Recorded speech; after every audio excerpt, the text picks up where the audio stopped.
Hello YouTube. Welcome back to Bald Man Building an Airplane.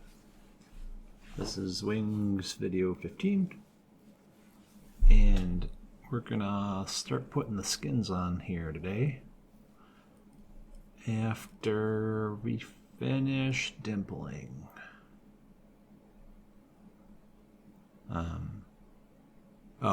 After we finish deburring all of the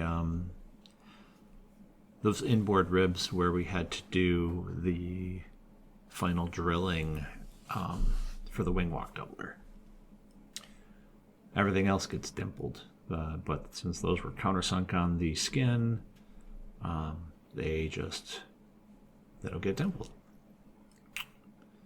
Some of those holes turned out a little oblong. I ended up upsizing like 4 or 5 of them to oops rivets out of like the that'd be, I don't know, probably about 80 or 90 rivets on the top there. I don't know offhand. Maybe it's not that many, but it's at least 4 rows of 20, so I think so, about 80 or so.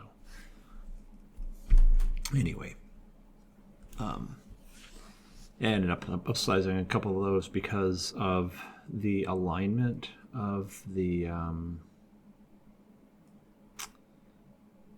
skins and the wing walk doublers and the ribs just wasn't perfect with the Clecos. I'm not sure why. I mean, it was really, really close. They were all pretty much within spec, but you know, why not just do a little upsize here and there to make sure it's got a properly fitted rivet in the hole. So that's what I ended up doing, and I just marked them. And when we put the rivets, or when we put it all together, I just put the oops rivets, the bigger shank rivets, in those. So here we go. The skins are dimpled, the ribs are dimpled beneath it. This is an exercise in finesse right here, I would almost say. There's a lot. So what you've got to do is you've got to get these skins on nicely. And I don't think this is even completed. We're going to skip over to the riveting here soon. But I want to continue with this thought. And I'm pretty sure I took this all apart and did it again, because I didn't like the way it was fitting. I was having to force some Clecos in and whatnot.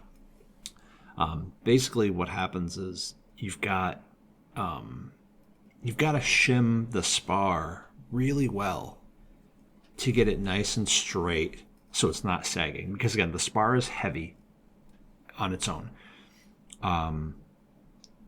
You've got to... the skins are going to, they have their rivet holes pre-punched. They're going to be, those lines don't change, and they're not going to bend and flex with the spar. So you've got to shim the spar until it's very, very straight if you want to get both of these skins to line up to one another. And there's the overlap, where they overlap along the trailing edge is a super nice way to see whether they line up. This right wing lined up within probably a 32nd of an inch or so. It was really, really close. The left wing, once I got it set up and shimmed, it lined up almost perfectly. I mean, even though a 32nd of an inch is nearly perfect, the left one ended up better than the right one. Of course, the one you do second is always better than the one you do first. So, yeah. Anyway, got my wife and my daughter out here helping me rivet this rivet this skin on. There is pretty much no way you can do this solo. You got to have someone helping, and they decided to help me out. And thank you to my wonderful family.